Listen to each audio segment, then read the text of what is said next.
تخيل يا صديقي تصحى في يوم من النوم تلاقي الشمس اختفت وانفجار في الفضاء مسح كوكب كامل في ثواني. الكلام ده مش خيال، ده علم حقيقي. والأخطر إن في الفضاء حاجات ممكن تنهي كوكب الأرض في لحظة ومن غير أي تحذير. تخيل نفسك إنك واقف عادي وماسك موبايلك، وفجأة كل حاجة حواليك تبدأ تتغير. السما بتبقى أغمق، الإشارة بتقطع، والهدوء بقى مرعب، لأن في حاجات حصلت في مكان بعيد بس تأثيرها وصل لحد هنا. في الفضاء مفيش صوت، مفيش تحذير، مفيش فرصة تهرب. حاجة واحدة بس كفيلة إنها تنهي كل اللي إحنا عارفينه.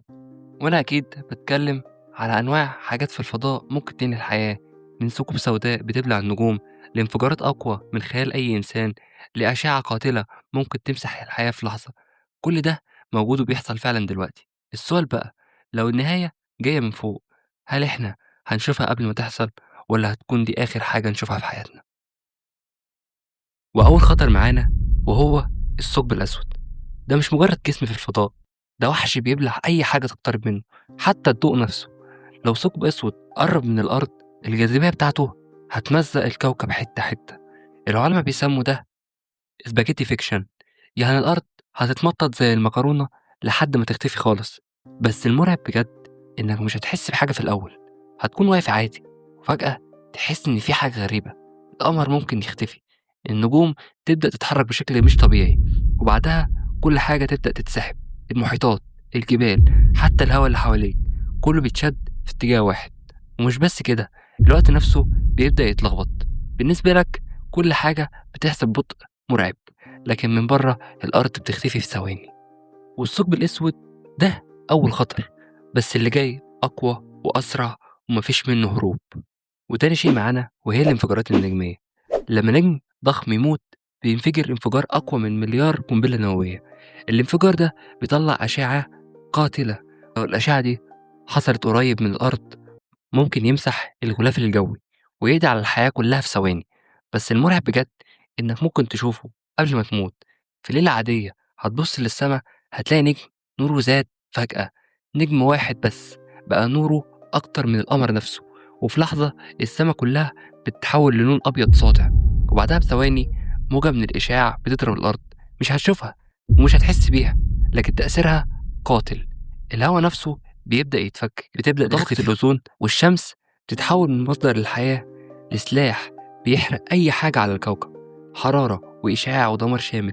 وفي وقت قصير جدا الأرض بتتحول لكوكب ميت، مفيش بشر، مفيش حياة، بس في صخرة بتلف حوالين شمس ملهاش أي قيمة. وده مش خيال، العلماء رصدوا انفجارات زي دي حصلت وبتحصل فعلا دلوقتي في مجرات تانية.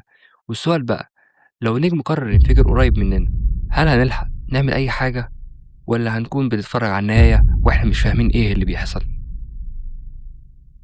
وتالت حاجة معانا من الحاجات ممكن تقضي على الأرض وهي اصطدام كواكب ضخم.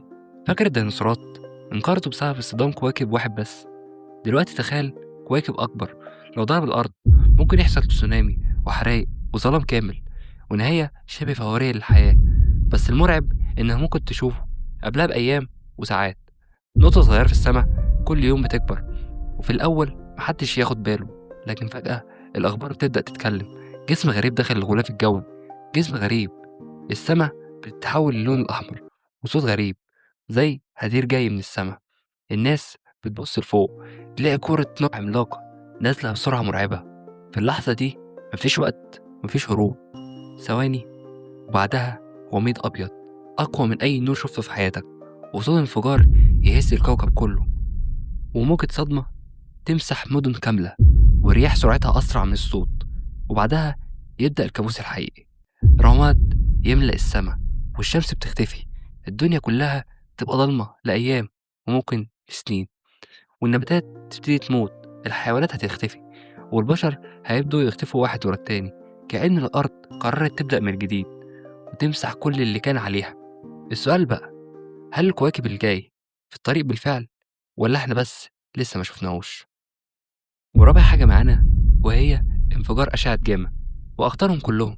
انفجار أشعة جاما ده أقوى انفجار معروف في الكون، بيطلع شعاع لوحده في اتجاه الأرض. هيقضي على طبقة الأوزون فورا، وساعتها الشمس نفسها هتبقى قاتلة. بس المرعب بجد إن كل ده ممكن يحصل وإنت مش شايف أي حاجة.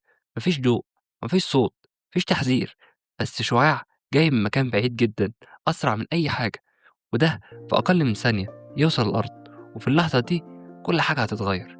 السما شكلها عادي، الشمس طالعة، بس الحقيقة إن الحماية الوحيدة اللي كانت بتحمينا اختفت. طبقة الأوزون اتبخرت، والأشعة الفوق بنفسجية هتبدأ تضرب الأرض وبقوة قاتلة، والناس هتخرج عادي مش فاهمة ايه اللي بيحصل. لكن بعد ساعات الحروق هتبدأ تظهر، الهواء نفسه هيبقى خطر، النباتات هتموت، وسلسلة الحياة كلها هتبدأ تنهار.